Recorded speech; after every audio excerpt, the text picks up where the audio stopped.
you done now? As they said in the film, Back to the Future, where we're going, we don't need roads. Oh, Brad, what have you done now?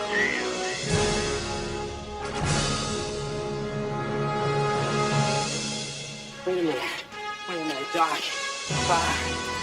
Are you telling me you built a time machine? Out of a DeLorean?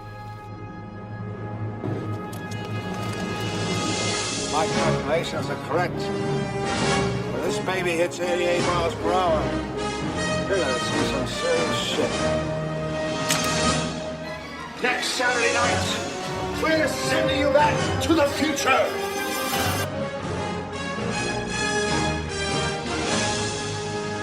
Hello, everybody, and welcome to Back to the Future, the podcast, the only podcast looking back in time at the greatest film trilogy of all time, Back to the Future. I am your friend in time, Brad Gilmore, and we have a very special episode of the show for you today.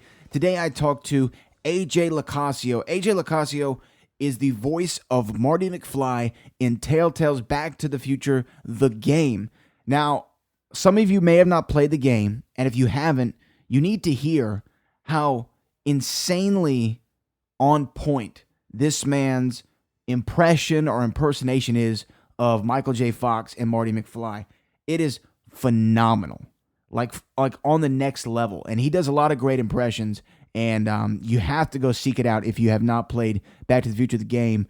Just go on YouTube, put his name in, you'll hear it. He is phenomenal. I can't even stress it so much. So today, we're going to be talking to AJ Locascio. We're about to talk to him here right now. We're going to talk about how he got casted in the game, his experiences with Christopher Lloyd, his reaction, the fans' reaction to his performance, and much, much more. So check it out right now. AJ Locascio on Back to the Future, the podcast.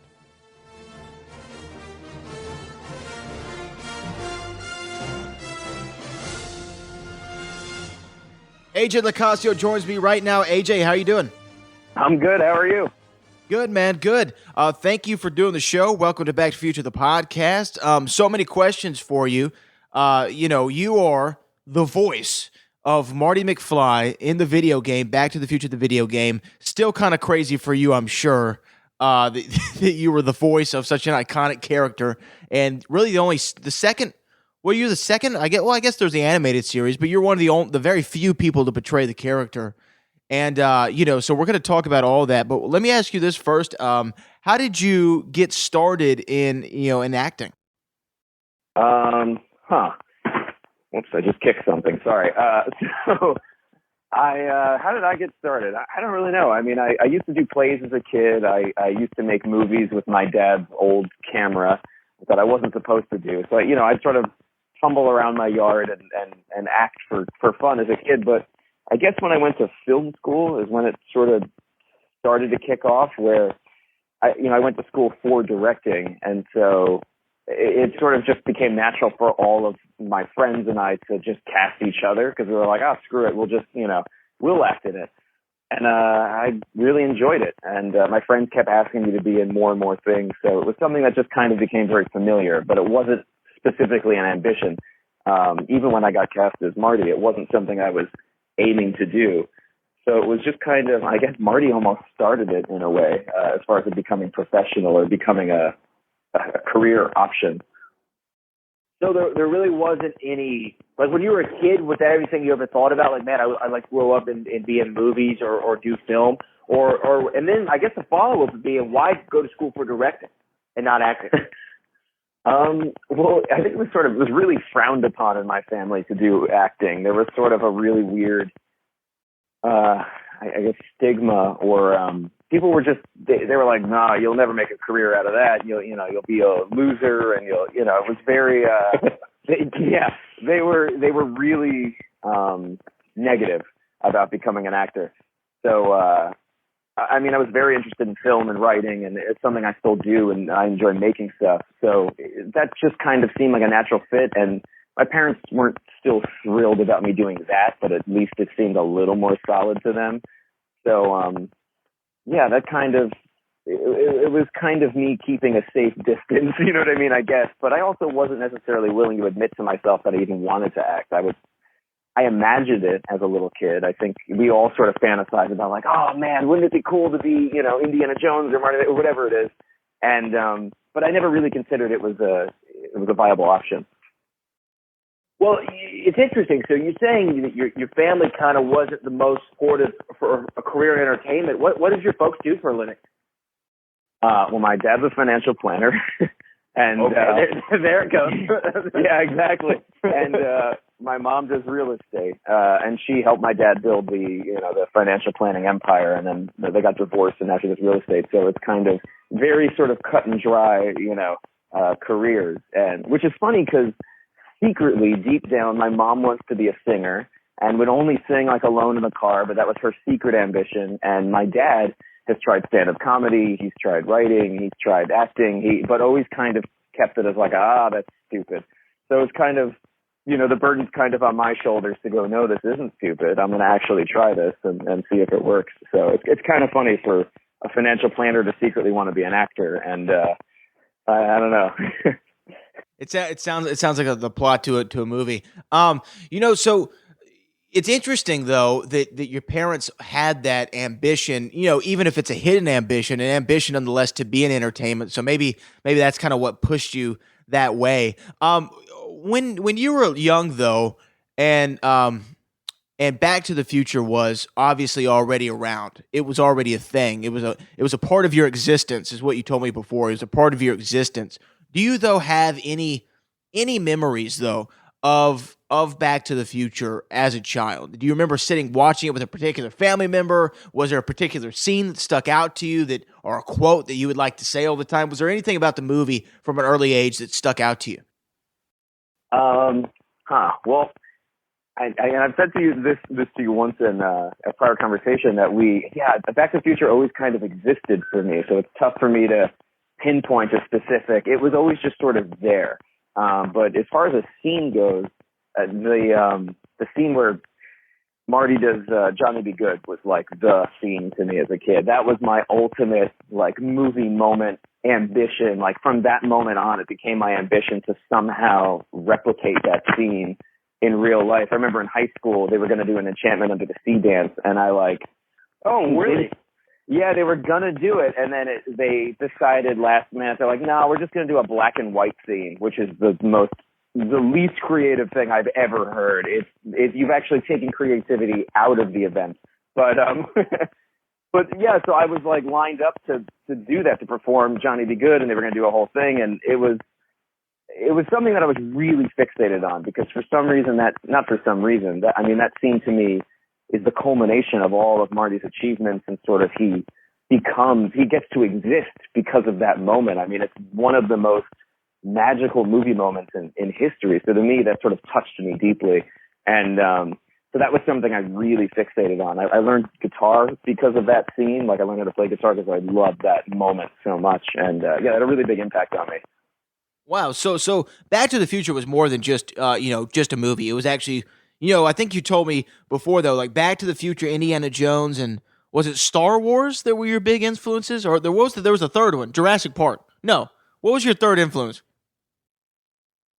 Rocketeer. Okay. Oh man. Not enough people talk about Hook and how great of a movie that is. And Dustin Hoffman as Captain Hook is unrecognizable. Oh yeah, I agree. I know Dustin Hoffman as a we all know him as an actor, but I still don't even see Dustin Hoffman in that character. He's just Captain Hook, and that to me is a perfect transformation. He's indescribably phenomenal. He is so good. Yeah, I literally didn't know up until last year it was Dustin Hoffman.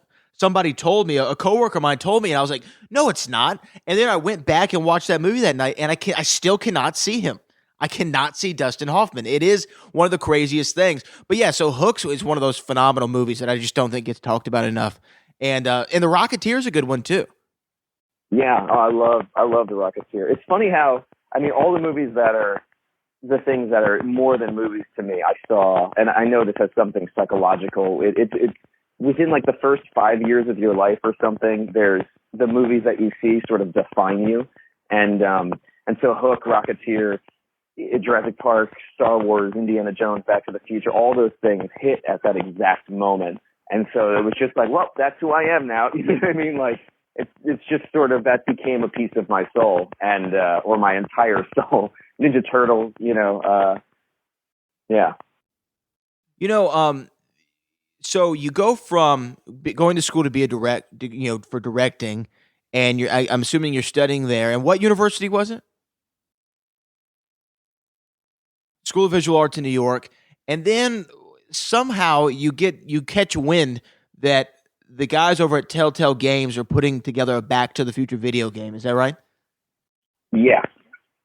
And then you have some inclination in you that maybe I could play Marty McFly. It seems kind of like someone who hasn't yet acted, going to school for directing. It seems kind of crazy to say, you know what, I'm just going to be Marty McFly in that game. Somehow or another, I'm going to do it. So what was the story? How did you get there? So I was working in Queens at a weird therapeutic resource center where they edit videos to educate people on how to deal with kids with autism, and it was a very strange sort of detour after college, and but it was editing, and so I was like, cool, I'm using my my education to actually work and make money. And so I was just I had a lot of downtime there, so I was browsing the internet and saw that Telltale had announced Jurassic Park and Back to the Future. And it's weird, actually, even talking about this, I remember the pang of excitement I got seeing that this was going to happen. And there was this very surreal feeling of like, how are they going to do that? You can't turn Back to the Future into a video game. What, is Marty going to run around shooting people? Like, how is that possible? That's insane. So I, later that night, I had to take a train back to New Jersey, and I was thinking about it the whole way. I was listening to like the Back to the Future soundtrack and just sort of obsessing over how cool that is.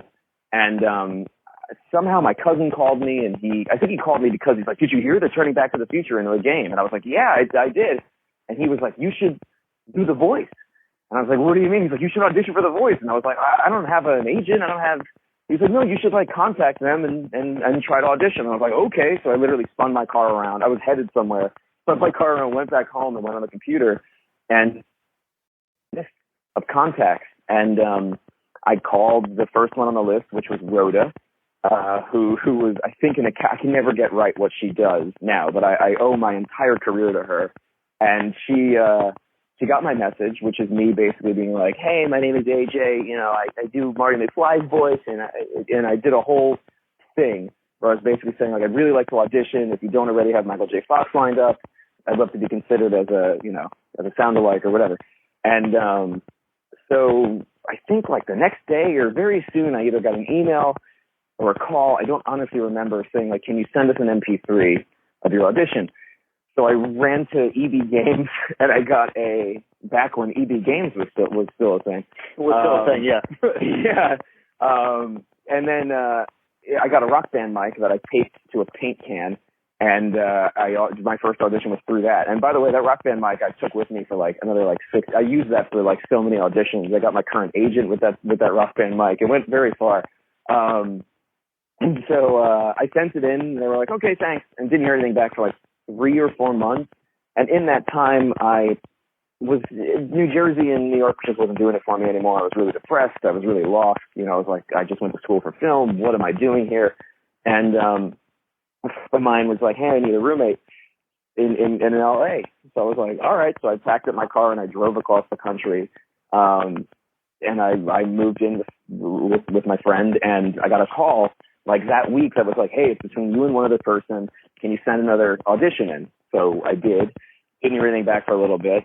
By the way, the whole time I'm freaking out. Not only did I just moved to the city, but then I get that news and I'm like, oh my God, this could change my life. And I was like, I couldn't sleep. I was dreaming that, I was like, oh my God, what if I got to do something with Christopher Lloyd? Like, there was nothing cool about how I reacted to all this. It was all a really big Back to the Future fan would react, where I just like, I could hardly eat. I could hardly function. I was just obsessively thinking about how incredibly cool this was. So then I got the call that I got it, and I basically turned into a puddle of nothing. I was so excited. And a couple weeks later, they flew me up to do my first session, and it was nuts. It was nuts. I can't even imagine, getting that new. The thing with it would haunt me though is to know that it's down to me and one other person, and I would think the entire time, oh, the other person's definitely getting it. Nothing like this is going to happen to me. Did you have that feeling? Oh yeah, absolutely. That was all I could think about. I was like, they've got a real professional voice actor. No, someone that's probably been doing this for a long time, who has an agent, who's established, who they know they can rely on. You know, someone who has a track record. Why the hell would they? Why would they pull some kid from New Jersey and be like, sure, he's good enough? Like, I had no prior, didn't ask for anything other than just here, do this audition with some original lines. It was like a page of lines, and they rolled the dice. And so I remember when I got up there, I was. This is another thing where, like, I hadn't eaten in, like, days because I was so nervous. You could see in that interview with me, I look like garbage because I haven't slept. I got a really bad haircut. Like, part of my hair was, like, green screened out, too. I woke up at, like, 3 a.m. to catch a plane to go up. Like, I was just a total wreck. And they're like, we're going to interview you today about this. And I was like, okay. They told me years later, my friend Dennis, who was the director on a lot of this, he was like, when you did your first take, it was terrible. And we all looked at each other and we went, oh no.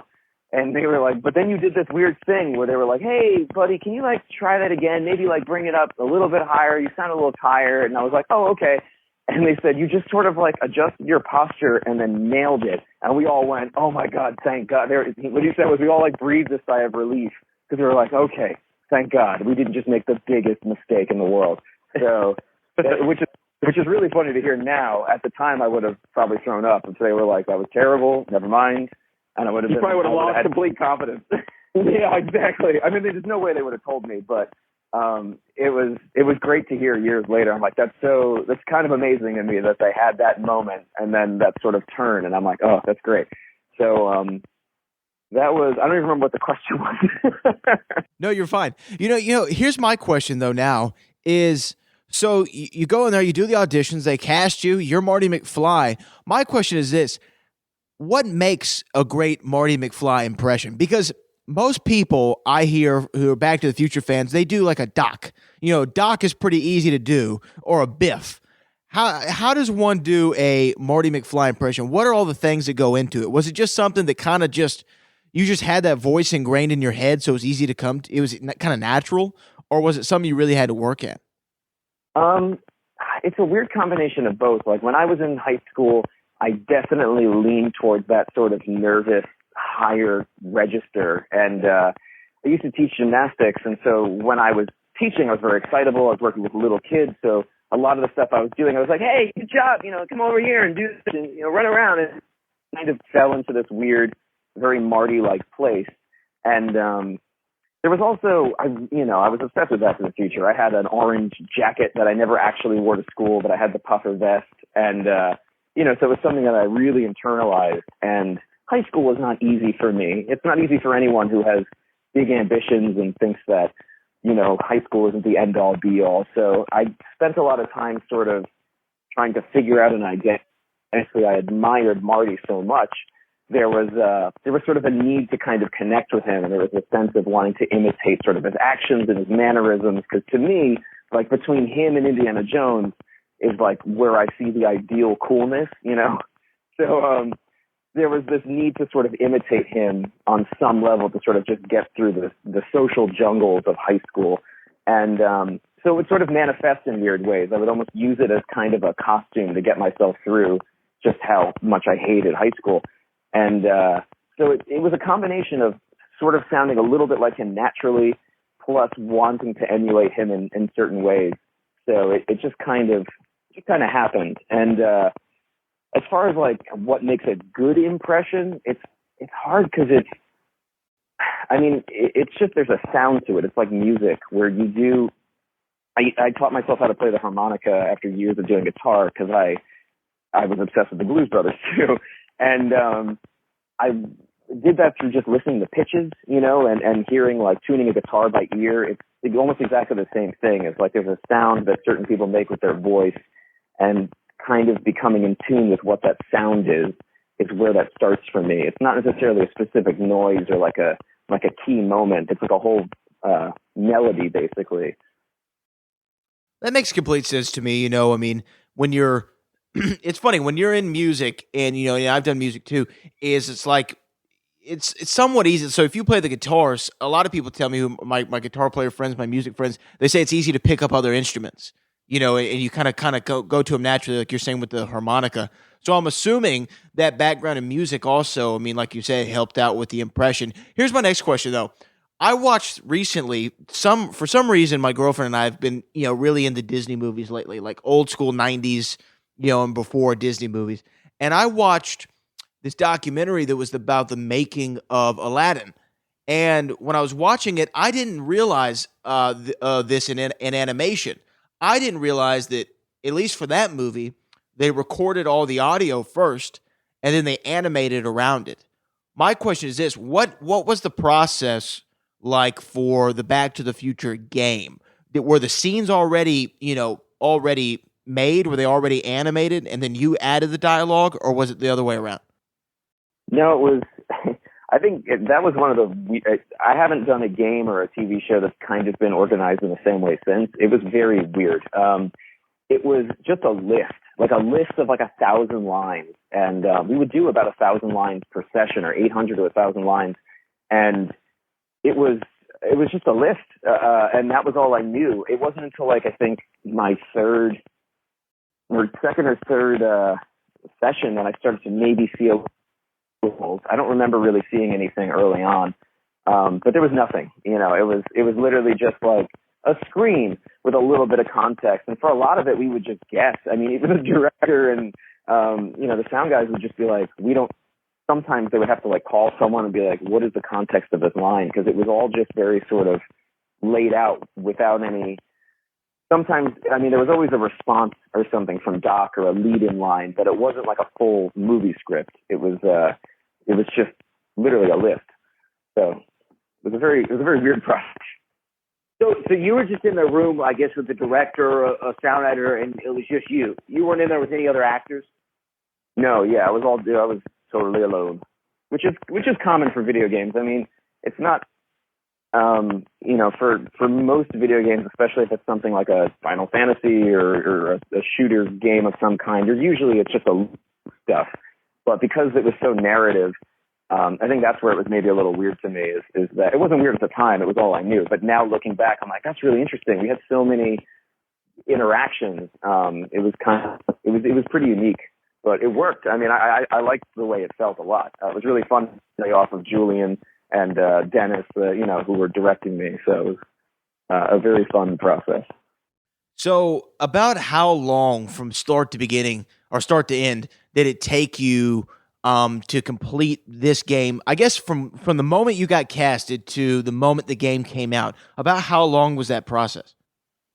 Well, it was weird because it was episodic. So it was like, I would do how do we do it? It was like once a month they would fly me up there, and we would set aside 3 days or so to do the sessions, but I just wanted to do it in one sitting, because to me that was more fun and it was more interesting. So we would sort of break some rules and just do it all at one go. So we do 800, like I said before, 800 lines, 1,000 lines in one session, and then I get out 2 days and be around Telltale, which is really cool.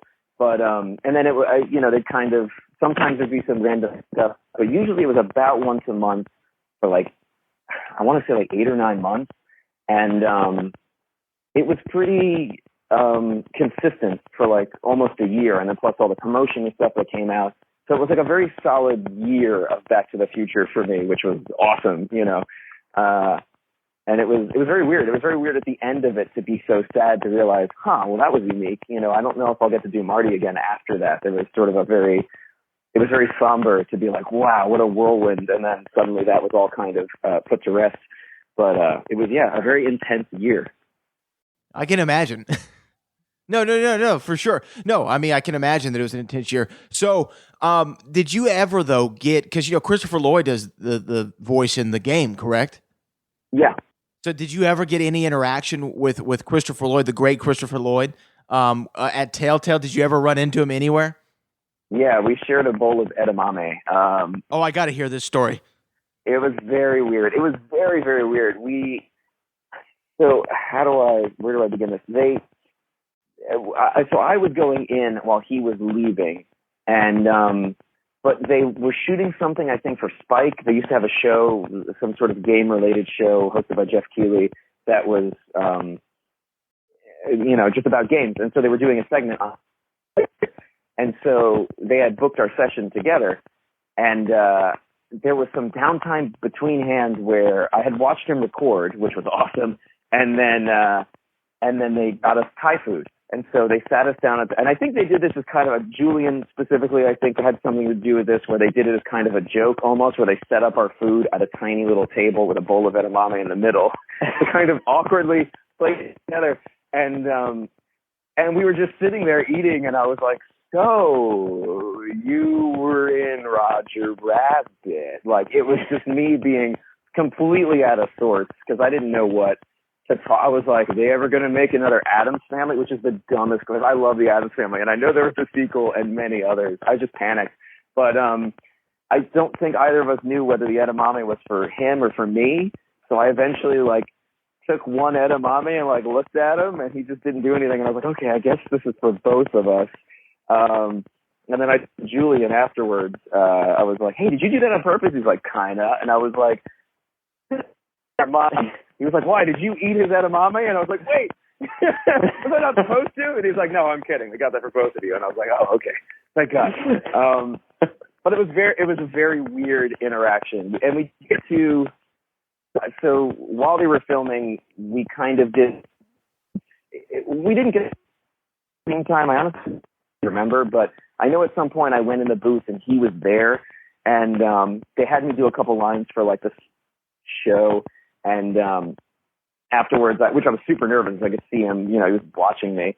And I walked the thing, and he was like, wow, you sound exactly like Michael. And I was like, oh, thanks.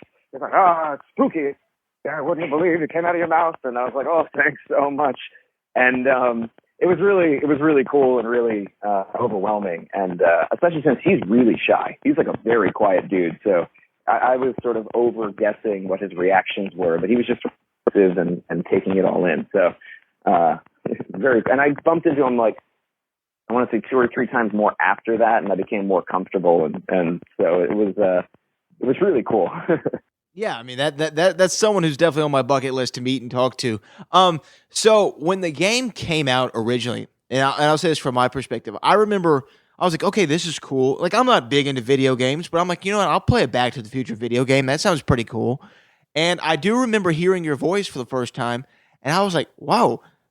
And I did. I thought it was Michael J. Fox for the longest time until I found out, it was you who did it. And I thought you nailed it. I mean, I thought you nailed it perfectly. And my question is, what was the reaction like? Because here's the thing.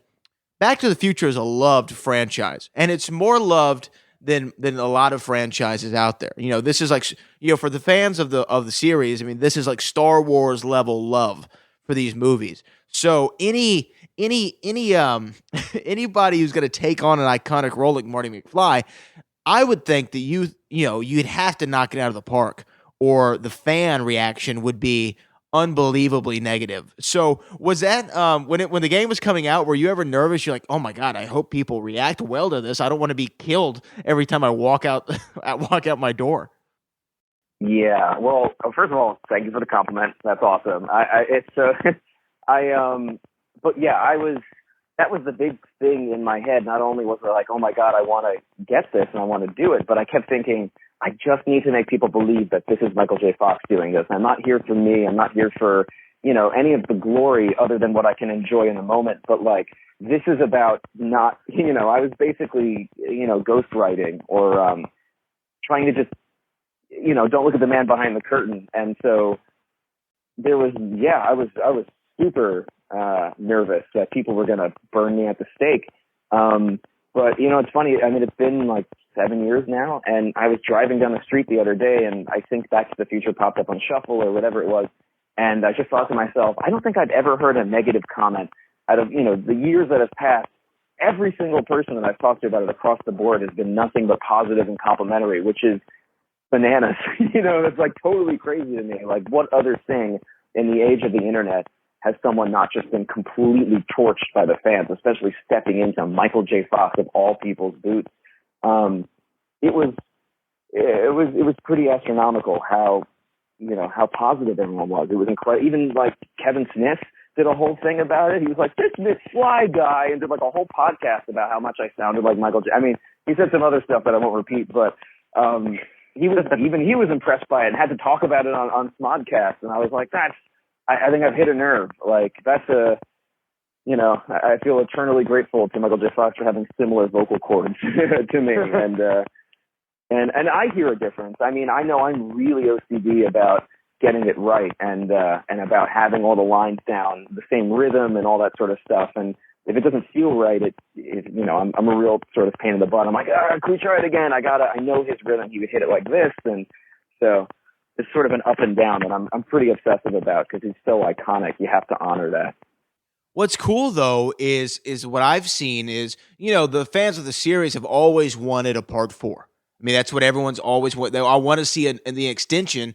And what I thought was really cool is, and I've seen this on YouTube, and I'm sure you have too, there are fans out there who've taken the scenes from the game and spliced them together like movies, like feature-length movies. And for a lot of people, this Telltale game, and you as Marty McFly, was the continuation for the series. Were you a fan of the actual story of the game? Yeah, I remember going in there thinking, how the hell are they going to do this? I couldn't imagine that there was anything left to tell. And when they told me the idea, I was like, oh, that's really cool. What a fun idea to go back and visit Doc as a kid. And it was brilliant. And I not just saying that, like I genuinely thought, holy crap, they did it. They found something really fun and weird to riff on. Because, the first 3, the original Back to the Future movies are basically the same story told over and over and over. So they kind of did it. There's a very sort of satisfying ending. It all fits within itself and it sort of parodies itself. And I think that they somehow found a way to pull it off within the game in a way that I don't think anyone else could have. I mean, we've seen their games since, Walking Dead especially.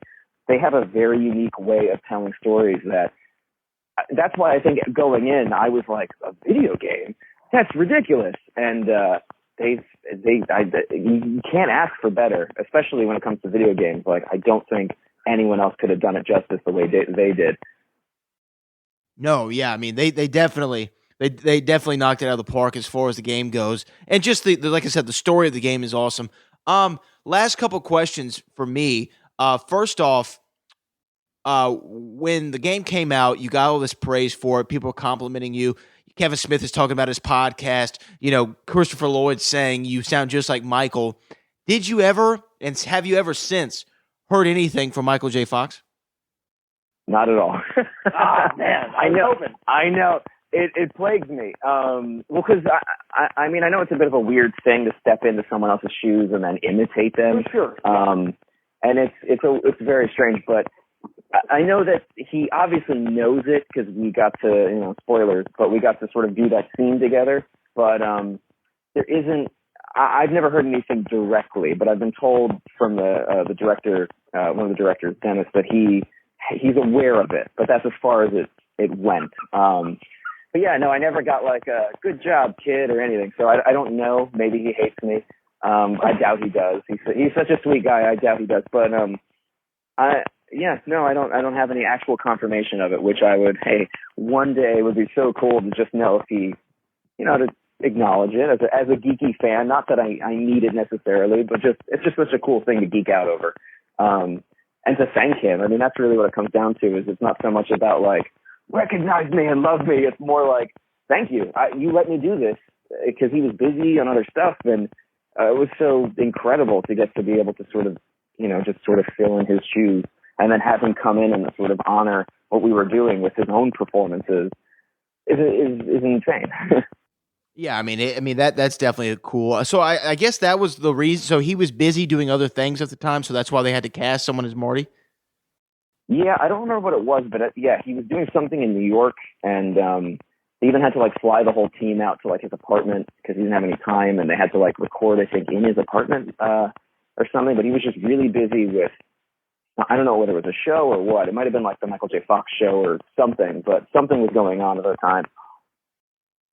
So here's my final question for you, AJ. There are the the episodes of the video game, which, people go get the game. It's an awesome game. It's available, I think, on every platform there is. But my question for you is, of the original three, the original trilogy, which one is your favorite? And why? Oh, yeah, the first one. Why the first one? Just because it was just, I agree. The first one's the best one, obviously. I mean, it's a near perfect film. There's nothing really to critique on, but why not the 2 or 3? Well, I mean, I love 2 and 3. I love both of them. One to me is such a perfect film. It's a perfect machine. It does everything it needs to do so well. It doesn't hinge on anything else. It's so self-contained and so beautiful and so brilliant as a standalone thing. There's nothing else like it. I mean, you could look at any other movie in the history of movies, and there really isn't anything else like that first film. It's so, I keep saying it, but it's so perfect. It's hard not to just worship it for what it is. And I have nothing but incredible respect and awe for what they did in Back to the Future 2. I mean, to take a perfect movie and then make a sequel to it and then visit the first movie within the movie, it's brilliant. I mean, the second movie is brilliant.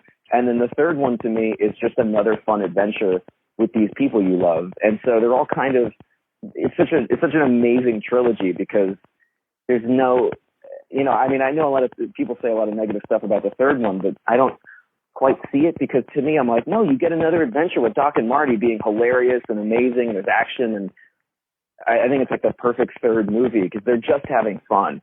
And kind of like Last Crusade where, you're just having fun with a character and you get to explore what if, like what if Indy had his dad or what if Doc fell in love. And it's so much fun to get to see those characters in different contexts. But the first one to me just does it. It just does it so well. Yeah, it's hard to disagree with you there. So AJ, where can people find out more about you and stuff you got going on now? The best way to follow me is on Twitter, just at AJ Locascio. I have a Facebook fan page, but I don't ever update that thing. It's a dinosaur.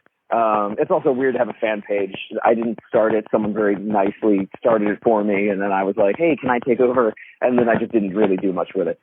But yeah, Twitter is the best way to get a hold of me. And soon there'll be some other cool things I got to talk about within the next month. I'm not sure when this comes out, but maybe I'll have talked about it by then. But yeah, some exciting things, exciting projects coming up. Well, we'll be looking forward to it, AJ, and thank you so much for taking the time. Really appreciate it. And that's AJ Locascio. Find out more about him. He's got some cool stuff coming out. AJ, thank you so much. Of course. Thanks for having me on.